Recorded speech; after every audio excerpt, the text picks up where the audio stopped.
mbokk yi ñoo ngi leen di nuyu bu baax di leen siyaare seen mbokkum taalibe sëriñ Abdou Lo général moom sëriñ Mor Hafsa Lo di jégalu bu baax nag ci kàddu yi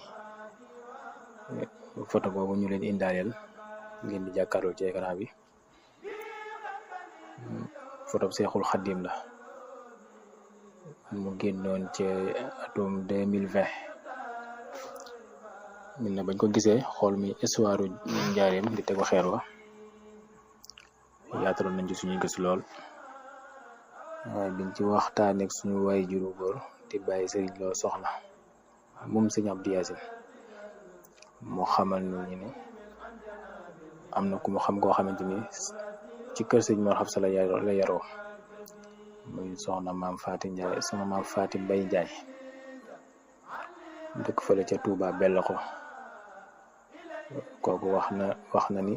bi fi sëriñ Mor Hafsa Lo di jóge am na 20 fukki at ak juróom-ñaar kon kooku dëgëroon na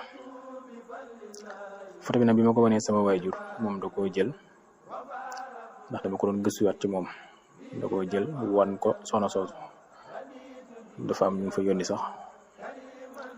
dafa am ku mu fa yónni ku tudd Baye Assane Fall ak sëtu soxna soosu ma leen tuddee sànq ku tudd Madou Ndiaye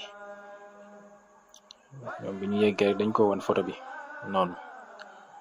ko Serigne Lo moo ko envoyé ni nañ la ko wan bi mu ko xoolee rek wax na ni dafa jooy yu metti daal di jël baaraamam teg ci jëmmi ji ni leen kii de sama sang bu baax bala Serigne Mor Hafsa Lo boole ko jooy yu méttee métti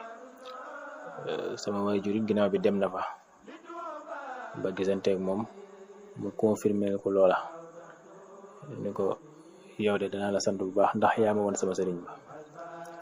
ni ko bi fi sa maam sëñ Mor Hafsa di jóge booba maa ngi am 20 fukki at ak juróom-ñaar booba loolu la am wan na ko fa it ab téere boo xamante ni da ko wax ne ko sëriñ Mor Hafsa Lo ci boppam moo ma ko bindaloon jox ma ko moom soxna soosu jëmm jooju ngeen gis nag mu taxaw ci ginnaaw sëriñ bi kooku mooy jëmmi sëriñ Mor Hafsa Lo sëriñ Mor Hafsa Lo nag kenn la woon ci mag ñi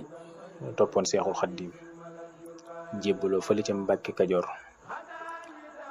liggéeyu njaareem bi nga xam ne mooy image bi nga xamante ko xeer wala liggéey boobu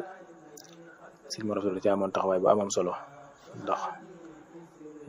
bokkoon na ci jëwriñ ñi doon taxawee liggéey bi sëriñ Tuubaa it cëral ko ci am lu mu ko ca sant mboolem képp koo xamante ni da nga am murit nga takk sa ndigg di liggéey ngir bëgg a barkeelu ci jumaa ji maanaam taalibe yi laxasaay doo ngay laxasaay ñoom ñëpp sëriñ Mor Hafsa Lo moo doonoon seen jëwriñ mboolem matériel bi ñu doon liggéeyee jumaa ji it sëriñ Mor Hafsa Lo moo ko doon wattu am na lettre bu ñu jot lettre boo xamante ni Serigne Touba wax na ni moo ko joxoon Serigne Mor Hafsa Lo ci liggéey bu jumaa ji ngir di ko ci jox ndigal moo nekk ni kulla man waqafa ala hadihi alxatti falyaxlam bi anna dayqul akbar jaala Muhammadu bnu Hamsatu Lo annaaniyu qaila jamii alxudaami almuridina ala hadihi aljaamihi wa jamii alaalaati aljaamihi min awalihi ila axirihi man faxala dalika laqiya bi ridaa'ihi am taxawaay boobu la amoon ci jumaa ji am mboolem murid ak jumtukaay yëpp moo ko doon denc ci ndigal Sëriñ Tuubaa photo bi nag 2020 lañ ci jëroon 2020 it lañ gëstu woon ba xam ne Sëriñ Mor Hafsa Lo boobu ba léegi ñu ngi ko téye defaat nañ ci ay gëstu yu yaatu wax dëgg yàlla waaye firnde yi ñu ci amaat